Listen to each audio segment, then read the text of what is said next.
Ahoj, ja som Tomáš, a.k.a. Tomax a pomáham trénerom vybudovať si svoj online biznis. Takže dnešná témička bude taká trošku matematická a budú tu nejaké príklady, ale ja verím, že ti pomôže otvoriť oči a budeš sa zamýšľať nad tým, aby si vytvoril svoj nejaký online coaching, online systém pracovania s klientmi. A názov je, že ako zarobiť ako tréner za rovnaký čas 4 až 8 krát viac. Je to reálne, není to niečo premrštené. Hovorím o nejakom čase, ktorý stráviš s klientom a peniaze, ktoré vieš za to dostať.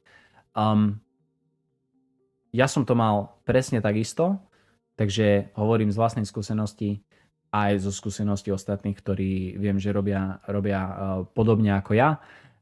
Takže dá sa to. Čiže poďme si trošku, môžeš si vybrať papier, kalkulačku a ideme počítať.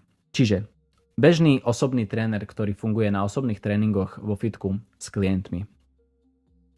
Dajme tomu, že máš za hodinu tréningu 20 eur. Dajme tomu, že jeden klient ti príde 2-krát týždenne. Aby sa nám to ľahko počítalo, bude to 8 tréningov za mesiac teda, hej. Čiže z jedného klienta máš za 8 hodín mesačne 160 eur. Hej. Dajme tomu, že máš takýchto 10 klientov, máš teda 80 hodín mesačne, je to 20 hodín na týždeň, hej, čiže nejaké 4 hodiny za deň, čo je akože úplne chill, hej, to je taký ľahký príklad, ale že by sa nám to dobre počítalo. Hej, čiže napríklad máš 2 klientov ráno, 2 večer a vybavené.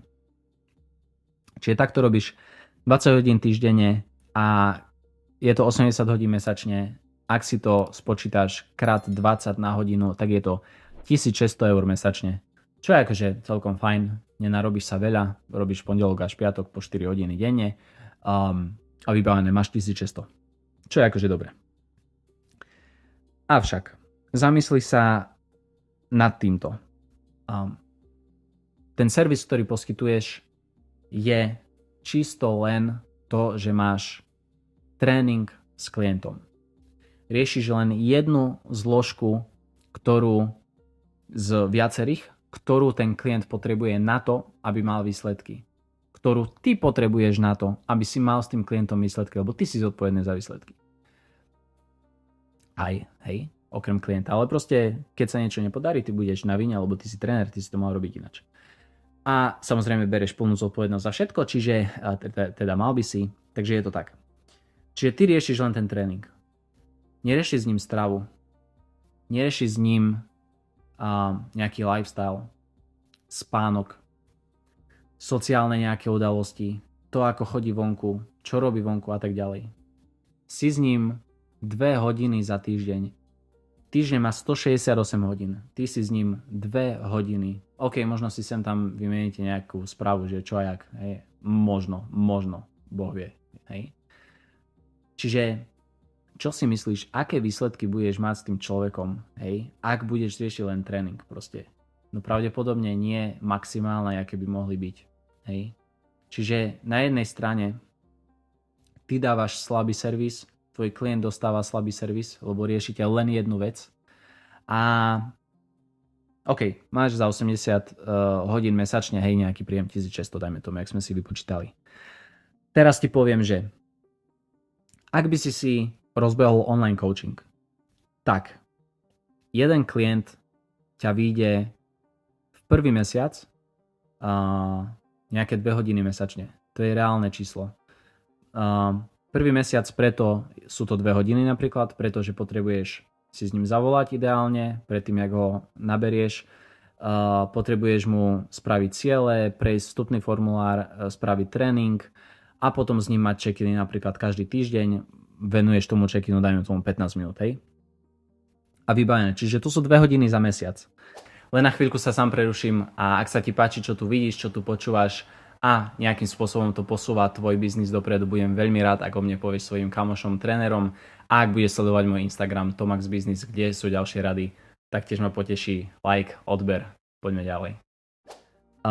OK, nie si s ním, hej, jak na tom tréningu, Čiže možno tá technika nebude 100%, ale aj to sa dá spraviť napríklad, že ti bude poslať videa a tak ďalej. Dá sa to. Čiže trvá ti to proste 2 hodiny mesačne.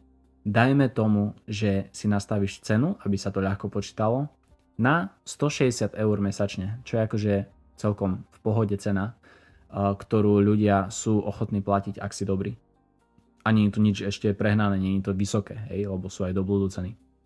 Ale buďme normálni, dajme si tých 160 eur, aby sa to ľahko počítalo. Hej, čiže tak, ako si 8 hodín venoval klientovi na osobnom tréningu, aby si mal z neho, keď to tak poviem, 160 eur, tak tu budeš venovať mu 2 hodiny, budeš to robiť doma, v kaviarni, v kancelárii, neviem, a dostaneš toľko isto.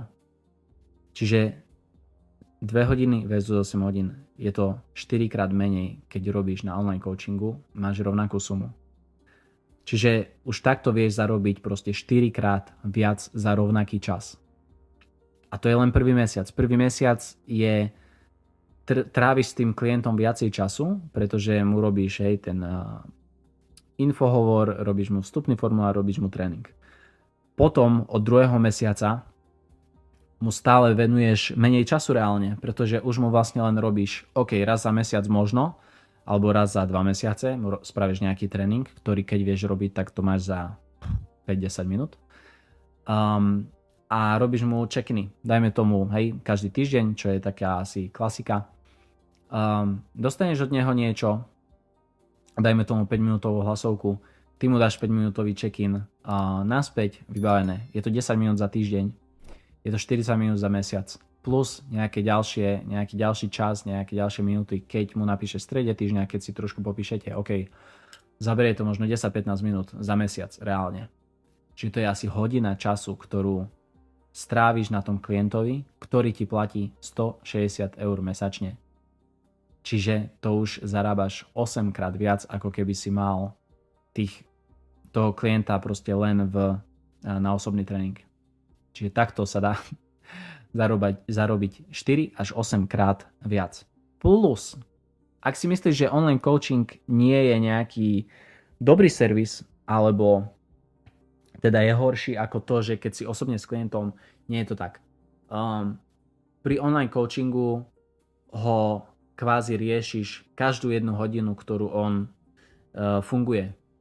Pretože ty mu nastavíš stravu, ty mu nastavíš tréningy, monitorujete a nejakým spôsobom si kontrolujete aj spánok, nastavujete veci. Čiže ty mu nastavíš úplne všetko, úplne celé fungovanie a on vie, že ti môže kedykoľvek napísať, že vyriešite ten daný problém, že je zmaknutý každý faktor, ktorý môže ovplyvniť to, že či on dá ten svoj cieľ a že či bude mať výsledky alebo nie. Čiže online coaching je lepší servis ako osobný tréning. S tým, že je to lepšie pre klienta a je to po finančnej stránke 4 až 8 krát lepšie pre teba ako trénera. Takže to je jedna vec.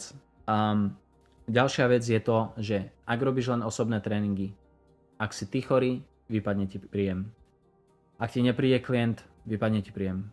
Ak je chorý klient, vypadne ti klient. Ak sa rozhodne, že ide na dovolenku, že už nebude cvičiť, vypadne ti klient. To sa nestane, ak budeš mať online coaching. Keď budeš chorý, stále môžeš robiť, hej, lebo proste check-in mu vieš spraviť aj keď si chorý, to je OK. Nemusíš byť s tým človekom osobne, hej. Čiže vieš naisto rátať s tým, že ten príjem jednoducho budeš mať tak či tak. Či je klient chorý, či si ty chorý. Hej. To, že teraz ten klient je napríklad chorý, to neznamená, že by si mu mal akože preplácať tú sumu, hej, ktorú je teda mimo. Hej. On stále môže riešiť stravu, stále sa môže fokusovať na spánok, hej, oddychnúť si, vieš ho proste koučovať aj takto, to je úplne OK. Čiže máš istotu príjmu. Čiže naozaj, ak robíš len osobné tréningy a myslíš si, že to je jediná cesta, tak veru nie. A online coachingom môžeš zarobiť 4 až 8 krát viac za rovnaký čas práce. Ak si robil 80 hodín mesačne na 1600 eur z osobných tréningov, ak by si robil ten istý čas na online coachingu, vedel by si mať 1600x8, ťažká matika, teraz to nevypočítam, 12800, keby si mal toľko klientov. Ale je to za rovnaký čas práce. A je to možné, hej. Chce to čas, chce to vybudovať poriadny systém, chce to vedieť, čo máš robiť, akým spôsobom to robiť, ale dá sa to. Takže ak chceš byť proste na tom finančne lepšie, ak chceš mať lepšie výsledky s klientmi, ak chceš dávať lepší servis, ak chceš byť lepší tréner, tak proste začni si budovať svoj online coaching. Serus.